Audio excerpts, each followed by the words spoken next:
one disclaimer, and I think Lucky would agree with this. If you have an opinion about this particular movie, when the Q&A starts, just shut the fuck up.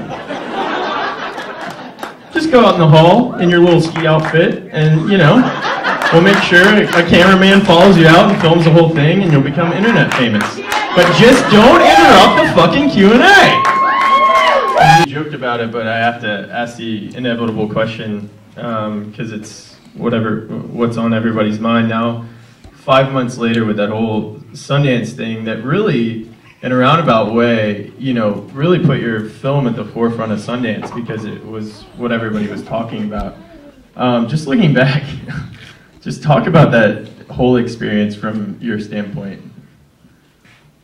Well, you know, you work on a movie for 2 years, and then all of a sudden, you know, you're working on it, you know, in an intimate situation with close friends and great artists, and then all of a sudden, you show it to like 500 strangers, you know.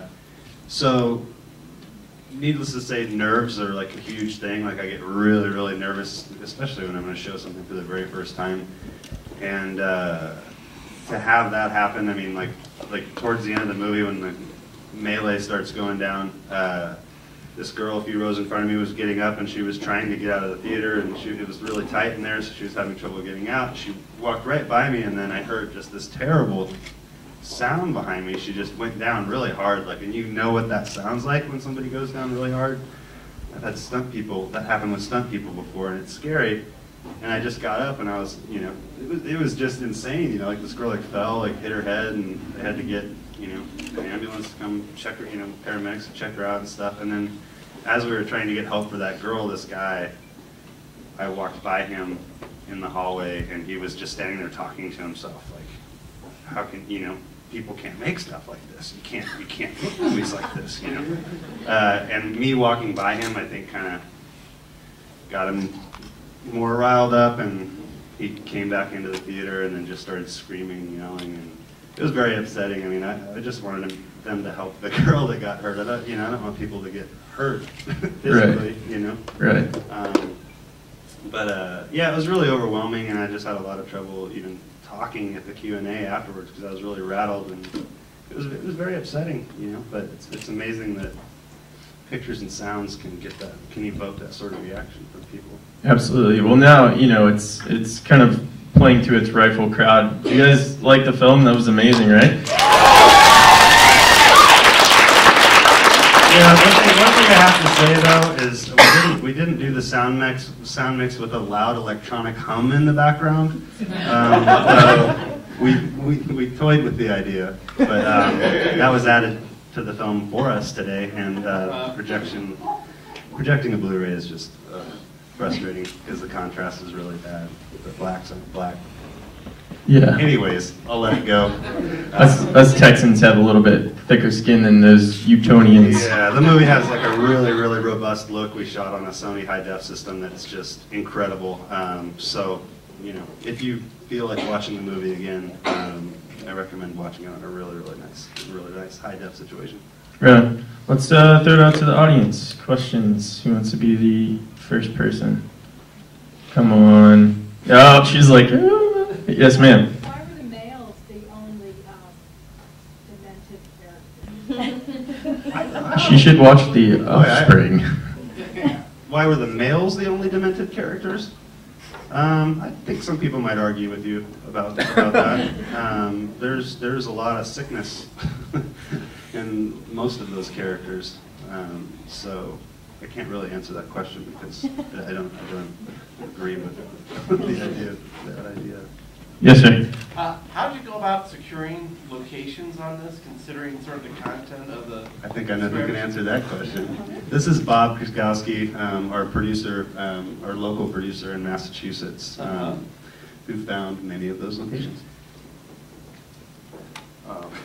What was the rest of your question? I was, in terms of like the content of the script, in terms of securing locations, I mean, did people want to look at the script, or did they just say, we're making this movie and we'd like to use this location? Yeah. Obviously, you constructed some of the locations. Yeah, curiously, nobody ever asked to read the script. But no, I went to the high school where we built some of the sets in the gymnasium.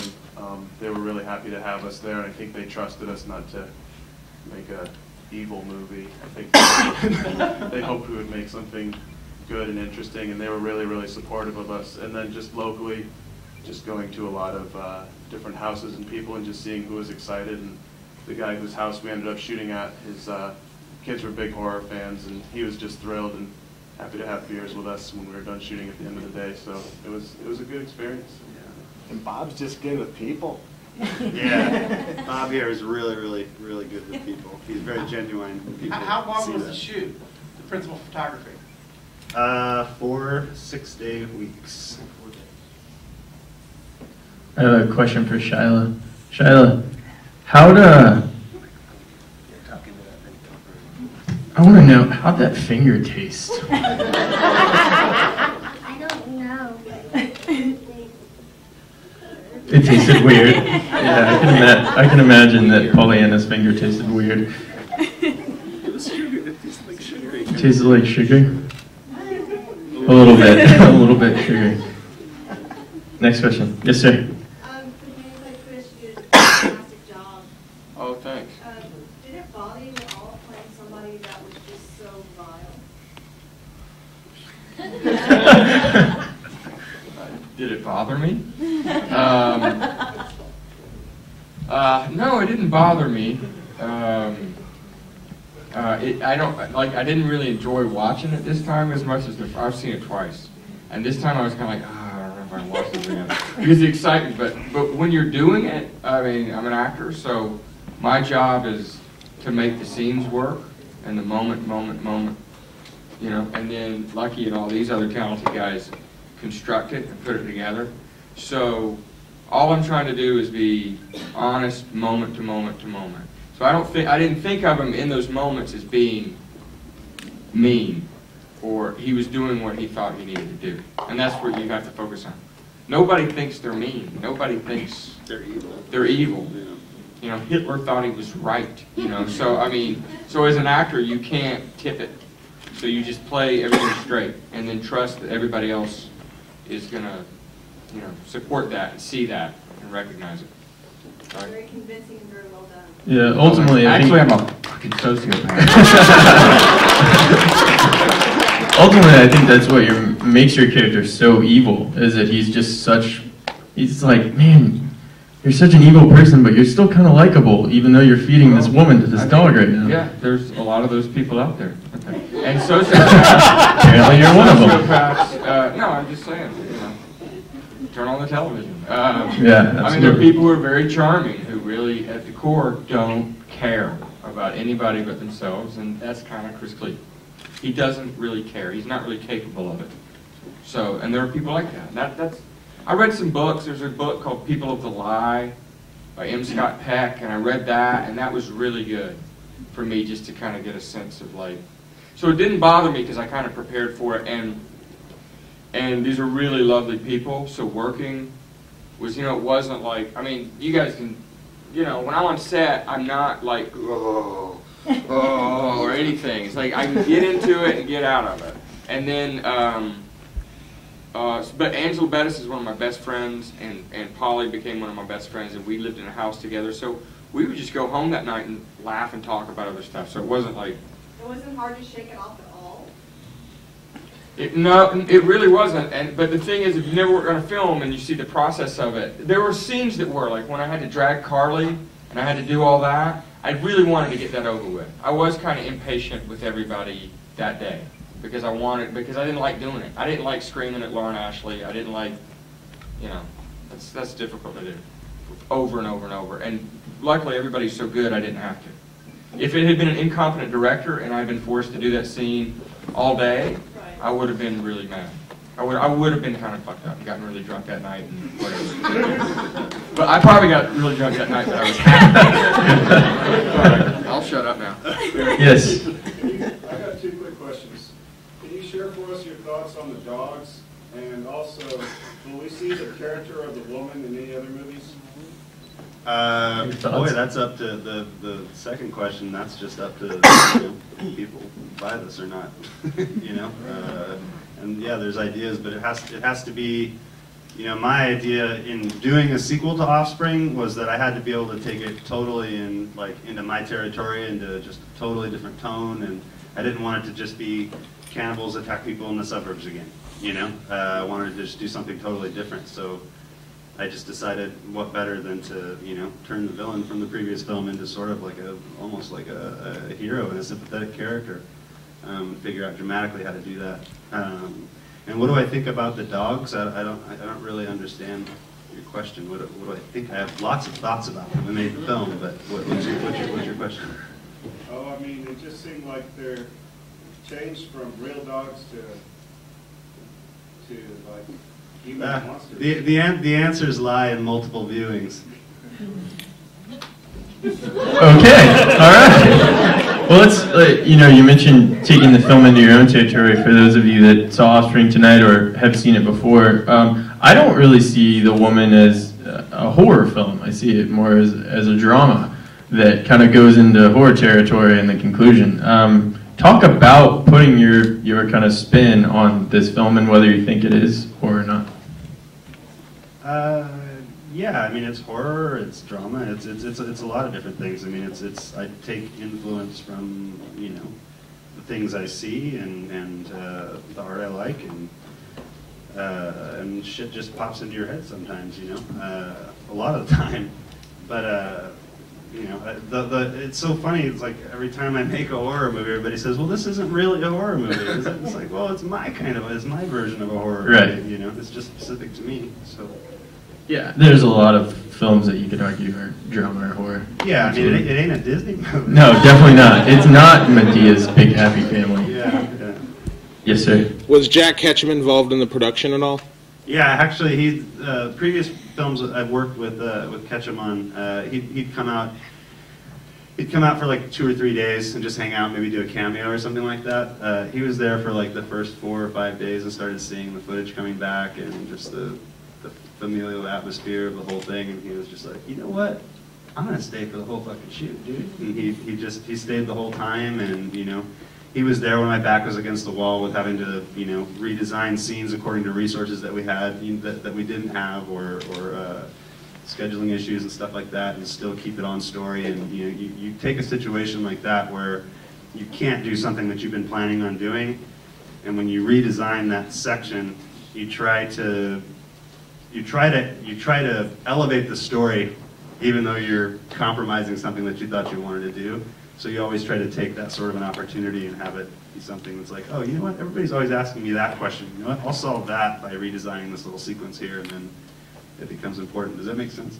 Yeah. But having Ketchum there, the guy I wrote it with, to bounce these ideas off of on the porch at night over a scotch was pretty awesome.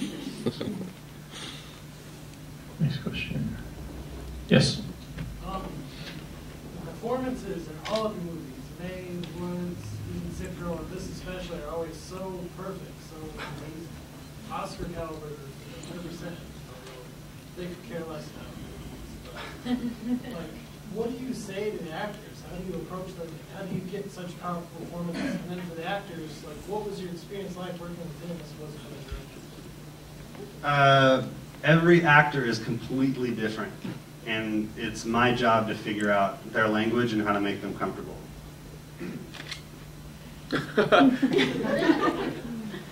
I've known Lucky for a long time, and I think that's the key to what a great director he is that he makes all of his actors feel so comfortable that it's okay for us to say, you know, I think I want to try this. Can we just go here for a minute? And he's always really supportive of that, you know, and he'll take the time to do it and to let you try things and, you know, get it done the right way, as opposed to a lot of other directors that I've worked with that, you know, they need to make their day. And so they're, you know, you can do it 2 times, and if you say, I really think that it should be done this way, they're like, oh, that's great. Well, think about it in your trailer after we finish this scene. So it's good to have somebody that's really supportive of you as an actor and as an artist, and somebody that wants you to do your personal best and wants to listen to your ideas too. So I think that's like the cool thing about Lucky that not a lot of directors have. I just beat on you, right? Yeah. What? I just beat on you. No, Lucky knows has a real. He's very aware of other people. So that's not just the actors. That's the rest of the crew. So because you're all a family, you're all trying to work together, and I know that for me, I recognized really early on that we developed a nice shorthand, which means that he's in tune with me, and he's really great about knowing not just what to say, but when not to say anything. Sometimes the best thing a director can say is just like, let's do it again. And because because if you start thinking, you're gonna fuck it up. Excuse me. I don't do Earmuffs. Anyway, that's one of his. That's one of his. But then, if there's a scene that you're really stuck with, then you take 5 or 10 minutes and we hammer it out and talk about it. And he's good on all levels. So anyway, That's Shiloh. there you go. Yeah, I want to hear Shiloh answer this question. He's a nice director. I'll take it. Short and sweet. That's awesome. Next question. Yes?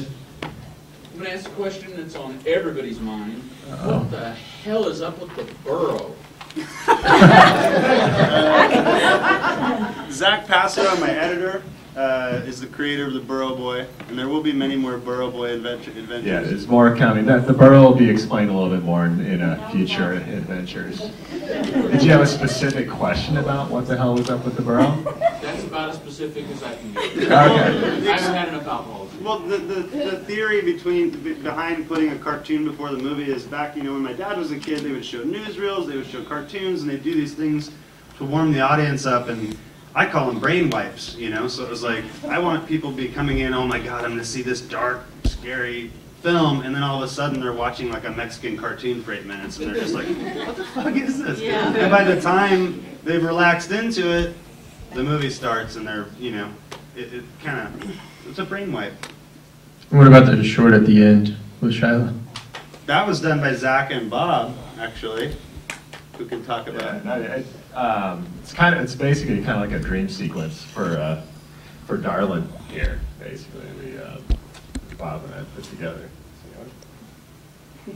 We just went to the high school and got a classroom and put up a little green screen and worked with Shiloh for just an afternoon, and then Zach and I spent nearly a month probably doing all the animation and compositing and everything, and it was just a really fun, great experience. It was nice of Lucky to ask us to do it, and it was fun, and it was great working with Shiloh. It was just fun. It was good. And that dream, Darlin's dream was actually designed to be in the narrative, but I felt in the actual film itself. But I felt like, once we started to see what it looked like, we're just like, this is going to really come so far out of left field that it's just going to lose everybody. But they had done all this great work, and I was like, we got to find a home for it. So we put it after the credits, and it's one of those things that is another thing that 1 out of 20 people watches a movie all the way through to the end credits. Actually, probably 1 out of 1,000. So that one person's gonna say, "Oh, did you see that little short at the end?" It's like, no, I got to go rent it again. Can you talk about the music in the film, because it sets the tone so well, especially because there's a couple of times where you brilliantly use a song that's very opposing to counterpoint. Yeah, it's very counterpoint, which is something that we see in horror films. I even saw Ryan Johnson, director of Brick, did a song. Caught that in the credits this time. Talk about the music of the film. The main music, that singer-songwriter sort of voice that you hear all throughout, and in those important sequences, is this guy named Sean Spillane, who came out while we were shooting and just started recording music, just started making me songs and started giving me CDs. Actually, at the high school we were shooting at, he recorded in the music room there for a few weeks.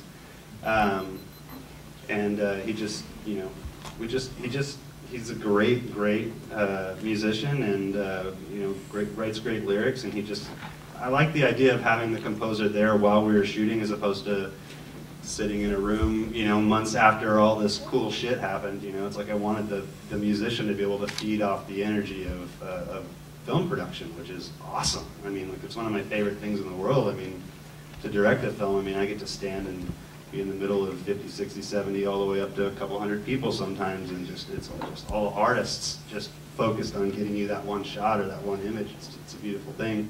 And why should the composer be left out of that? And why should the sound designer be left out of that? We brought our sound designer, Andrew Smedik, came out during production and was able to supervise how the sound was being recorded and able to put mics all over the place so we didn't have to Foley everything afterwards. And it was really cool. It was a really cool process. But the music, I'm obviously a big fan of Kubrick and a big fan of, you know, a lot of the guys that use pre-recorded music, but I wanted it to be original pre-recorded music. And I wanted, you know, the songs to kind of dictate, you know, how I would lay a song down and just start putting images over it, as opposed to put down a bunch of images and then have somebody tailor it to what you cut. You know, it's just a different process. But I like how the music isn't typical horror movie music, and that it's actually adding something to the story as opposed to just augmenting it, or, you know, I get really sick of movie scores in general. You know, I think they hold your hand too much. I think that's the best kind of music, and Clockwork Orange is probably one of the best examples of counterpoint ever. Well, so. yeah, Clockwork Orange, obviously, but and all, you know, not to say that movie scores are bad. They're great movie scores. You know, like in a movie like Atonement, that's a brilliant score. But you know, in general, I don't. It's just my taste. You know, but all the different things you can do well. Yeah, absolutely. I think yes, ma'am, right there.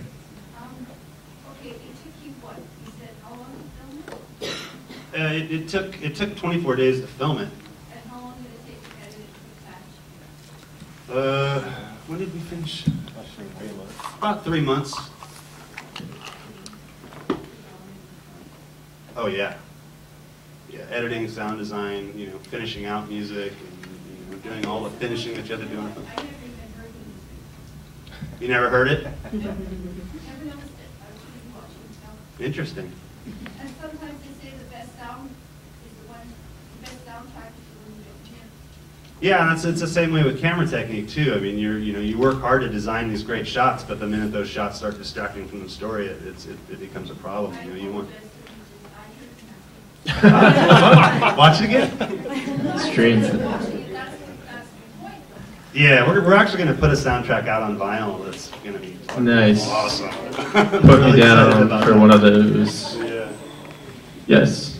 I know from filmmaking, what ended up on the cutting room floor that you would have really wished you would put in the film, but you just didn't have time or just didn't fit? So was there anything you were really in love with that you weren't able to? If I was in love with it, it wouldn't have got cut out. Was there something that you liked, or something that you would like to have fit in, but it just didn't fit in with the editing of the movie? No. Okay. There was a giant musical dance number, right? Yeah. Yeah. Well, I mean, just like for instance, that dream sequence, I Yeah. figured out a place for. No, it, no. You know? But no, I mean, the stuff was cut for a reason. Yeah. Yes. How did you come across Pollyanna, like, for the character of the woman? How did you get her to, like, you know, be that character? She's talked a lot about that in interviews and stuff like that. But she studied animal behavior, and she made the previous film Offspring, so she kind of had that to jump off as well. And she's one of those people that really gets into it, you know. And she just like would go disappear, you know. She would just like would go up into the woods and just like try to just live for like a day and see what it was like moving around and, you know, being, you know, a part of nature. And she just gets really into it. But, Did she come up with her own kind of language? Yeah, the language is kind of a hodgepodge of Gaelic-ish, but yeah, it's kind of something that we pretty much did. What is that noise? I'm curious, did you struggle finding financing because you kill off two of the more sympathetic characters, or did your reputation allow you to pretty much make the movie you wanted to make? You should ask my producer, Andrew Vandenhout. who also made Offspring. Yeah, Andrew directed Offspring. The producer, the executive producer. The checkbook. But he's the one. I don't money. I don't. I'm the general pimp in the house. See someone want to make a movie, they come, hey, Vanderdando, come here. Give me some cake. What you got? You got some unsympathetic characters going on? Bam! Let's do it. Wow. That's the way it went. Yeah. We're gonna make a picture show. Wow. A picture show. You know, we have a good time. We make movie. And you know, a master of horror always help. And so I was very lucky. And I got to work with him. So it was great. And we found a way to kind of parlay what we did with Offspring with this film and work with an incredible cast in this movie. You know, I mean, Pollyanna obviously was the woman in Offspring, and to be able to have Lucky and Dallas write an original book that was completely fresh collaboration was just awesome. So Shyla came and Sean came. And he's, you know, I mean, whoever said that comment about the acting performances, like, yeah, like that's what is so chilling about this film, is that this is, it's a social horror film, it's a human horror film, it's about as horrific as it gets. And that's what got me when I read the material, and it still gets me every frickin' time when she gets slapped on the face by her husband. That one shot just gives me the chills and goosebumps. So I don't know, there's a lot in this film, and I have to tell you, everyone in this film, including Carly, everyone took an emotional, especially Carly, motion picture show, you know? So movie picture show. You want to make some movies? So, you know, answer your question. No, not at all. The thing is, I met Andrew. He said, you know, what do you think about making a sequel to Offspring? I told him, if I'm going to do it, I got to do it this way. And he said, okay. And he went out and found the money. You know? Credit cards, Amex. A job that I would never. I have 49 investors on the first one, and somehow half of them stayed on, and then we lost half of them, and we still got a couple stragglers and stragglers. $2.50 for business. Yeah, exactly. So Andrew, you made a very like grindhouse take with this character, and you made a little bit more of a dramatic horror take. Would you be opposed to seeing another director take this character and make their kind of spin on it? I think that would That'd be be cool. pretty rad. I think that'd be really cool. Budding directors. That's enough. Yes. Where does the film go from here? That's what we just talked about. you mean just He's talking about the distribution. film distribution and stuff like that? Yeah, I mean, Oh, okay. I can kind of tell you that the film is going to, we'll probably make an announcement in the next week to 2 weeks. It's going to come up pretty soon now, and I would anticipate a release that'll be theatrical in the fall. Right on. That's awesome. So, if you like The Woman, make sure to tell all your friends to go see it when it comes out. And if you didn't like it, shut the fuck up. All right, one more question, and then we're going to do something special to close us out. Okay, 2 more questions, and then go first. Man with the camera. I just got to say that Shyla just seemed to add a much-needed levity to the film. If her performance wasn't there, I mean, every time everybody just responded to, but the movie would be so much heavier, and probably that guy would even be even more unbearable if she was not in it. And I really appreciate that, kind of bring us a little break every once in a while to kind of chill out, have a laugh, and then continue on this journey. But it was great. Oh, thank you. Thank you. Yeah, levity's kind of, I mean, this is dark stuff, so, you know, and a lot of the laughter actually kind of comes from the absurdity of the situation. It's like, I can't fucking breathe. I think that definitely is a testament to Sean and Lucky working together too. I think, you know, as dark as Sean's character is, I mean, there's definitely an undercurrent of certain things that just make you so uncomfortable you kind of have to laugh. So I thought. Yeah, we talked a lot about that aloof quality that he has, you know, that casual nature. Yeah. Okay, last question. Make it a good one. Would like to see if we could all sing happy birthday to the birthday girl. Oh, man. Can you put it in the question? Just kidding. It is your birthday, right? How old are you? 6. 6 years old. What do you want for your birthday? Please don't say a human dog. Yeah. Okay. All right. So we're going to sing happy birthday to you, okay? She looks so unsure about this. All right. 1, 2, 3. Happy birthday to you. Happy birthday to you. Happy birthday, dear Shyla. Happy birthday to you.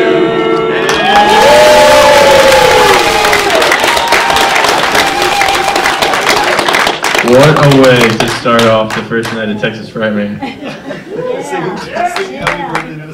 Yeah, there's nothing more horror than singing happy birthday to a 6-year-old. Shiloh, are you going to be signing? Are you going to be signing copies? Yeah, we're Shyla, Sean, I, Carly, all of us are going to be signing and slinging stuff all weekend. So come see us, talk to us, take pictures with us, stuff like that. Right on, guys. Give these guys another round of applause.